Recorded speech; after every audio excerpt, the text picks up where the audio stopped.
तो छत्तीसगढ़ में पंचायत चुनाव के आखिरी चरण की वोटिंग के साथ भले ही कांग्रेस और भाजपा में वार पलटवार का दौर ठहर सा गया हो, लेकिन सोमवार से इसके नए सिरे से जोर पकड़ने के आसार हैं। दरअसल 24 विधानसभा के बजट सत्र की शुरुआत होने जा रही है। 3 मार्च को वित्त मंत्री ओपी चौधरी छत्तीसगढ़ का बजट पेश करेंगे।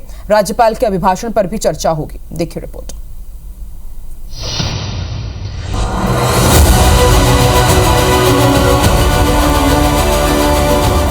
छत्तीसगढ़ में सत्ता पक्ष और विपक्ष एक बार फिर आमने सामने होंगे।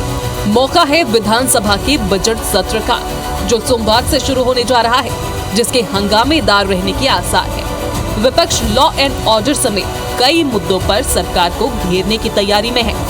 विधानसभा अध्यक्ष रमन सिंह ने बजट सत्र की जानकारी देते हुए बताया कि 21 मार्च तक चलने वाले बजट सत्र में कुल 17 बैठकें होंगी। राज्यपाल के अभिभाषण के साथ सत्र की शुरुआत होगी। पहले दिन पूर्व प्रधानमंत्री मनमोहन सिंह के निधन पर मौन रखा जाएगा। 27 और 28 फरवरी को राज्यपाल के अभिभाषण पर चर्चा होगी। वित्त मंत्री ओपी चौधरी 3 मार्च को प्रदेश का बजट पेश करेंगे। 4 और 5 मार्च को 2025-26 के आय व्यय पर सामान्य चर्चा होगी। 6 से 19 मार्च तक विभागवार अनुदान मांगों पर चर्चा होगी। बजट सत्र के लिए 2367 प्रश्न आए हैं। इनमें से तारांकित प्रश्नों की संख्या 1220 और अतारांकित प्रश्नों की संख्या 1147 है, जबकि ध्यानाकर्षण की 122 सूचनाएं प्राप्त हुई हैं। विधानसभा सत्र को लेकर कांग्रेस ने भी अपनी तैयारी तेज कर दी है। कांग्रेस लॉ एंड ऑर्डर, सरकारी योजनाओं में गड़बड़ी, धान खरीदी, कोरबा की फ्लोरा मैक्स फाइनेंस कंपनी और कवासी लखमा की गिरफ्तारी को लेकर सरकार को घेरने की रणनीति बना रही है।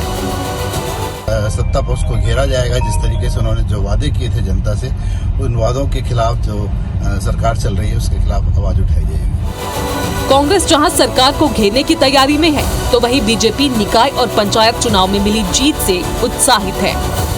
कल से हमारी सरकार का दूसरा संपूर्ण बजट सत्र शुरू हो रहा है और इसमें सभी वर्गों के लिए बजट में ख्याल रखा जाएगा।